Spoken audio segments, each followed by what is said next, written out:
नमस्कार, प्रभा साक्षी देख रहे हैं आप। आपके साथ मैं हूं अंकित सिंह। देखिए, प्रधानमंत्री नरेंद्र मोदी मंत्रिमंडल का विस्तार या रिसफल को लेकर चर्चाएं लगातार बनी हुई हैं। जैसे ही जो मंत्री थे कुरियन साहब, उन्होंने इस्तीफा दिया, उसके बाद अटकलें तेज हो गई कि जल्द में ही मोदी कैबिनेट में रिसफल या बदलाव हो सकते हैं।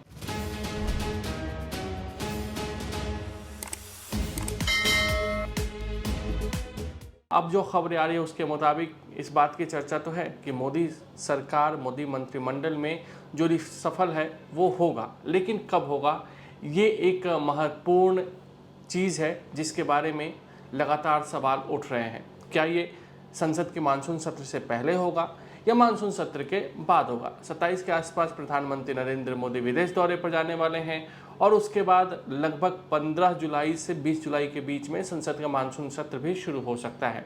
तो ऐसे में संसद से इतने कम समय पहले मंत्रिमंडल विस्तार शायद संभव नहीं होता है, क्योंकि जो नए मंत्री बनेंगे उनके लिए समय भी चाहिए होता है अपने मंत्रालय के कामकाज को लेकर अध्ययन करने का, तभी वो संसद में कुछ कह पाएंगे, कुछ जवाब दे पाएंगे।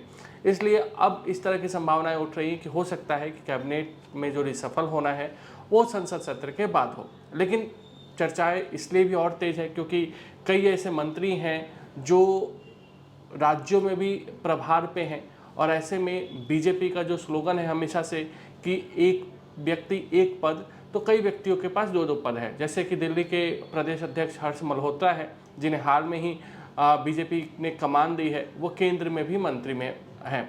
इसके अलावा अगर पंकज चौधरी की बात करें, जिनके कंधों पर उत्तर प्रदेश बीजेपी की कमान है, वो भी केंद्र में मंत्री हैं। तो ऐसे कुछ व्यक्ति जरूर हैं जिनके पास दो दो पद हैं, तो इसलिए चर्चाएं लगातार बनी हुई हैं। इसके अलावा कहा जा रहा है कि कई नए सहयोगी बीजेपी के साथ, एनडीए के साथ जुड़े हैं, तो उनको भी मंत्रिमंडल में शामिल करना है। इसलिए मंत्रिमंडल का विस्तार या रिसफल जो होना है वो हो सकता है।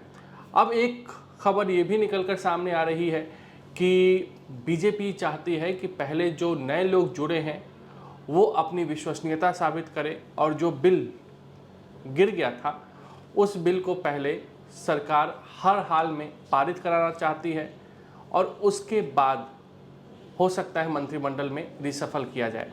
क्योंकि रिसफल अगर पहले होता है तो काफ़ी कुछ मांगे उठ सकती है सहयोगी दलों की ओर से। वो मांगे शायद मोदी सरकार को या प्रधानमंत्री नरेंद्र मोदी को परेशान भी कर सकती हैं।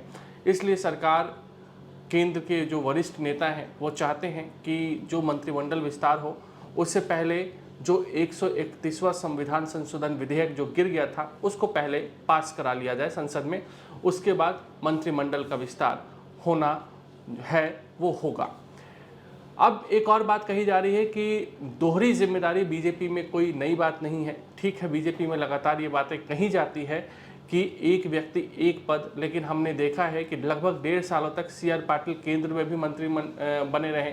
गुजरात में भी उनके हाथ में प्रदेश अध्यक्ष की कमान थी। जी किशन रेड्डी के साथ भी यही था, वो केंद्र में भी मंत्री बने रहे, और तेलंगाना में भी जो बीजेपी की कमान थी उनके हाथ में थी। पंकज चौधरी के साथ ये हो सकता है कि पंकज चौधरी केंद्र में भी मंत्री बने रहे, एमओएस फाइनेंस जो है अभी, और उत्तर प्रदेश में भी उनके हाथों में कमान है। लेकिन बाकी हर्ष मल्होत्रा को लेकर इस तरह की खबरें हैं कि वो सिर्फ दिल्ली में ही प्रदेश अध्यक्ष रहेंगे, इसलिए वो जो केंद्र में मंत्री हैं उन्हें उससे इस्तीफा देना पड़ सकता है।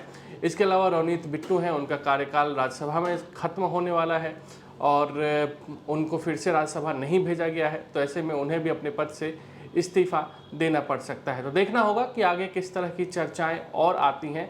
लेकिन इतना तो तय है कि प्रधानमंत्री नरेंद्र मोदी ने राष्ट्रपति द्रौपदी मुर्मू से मुलाकात की है।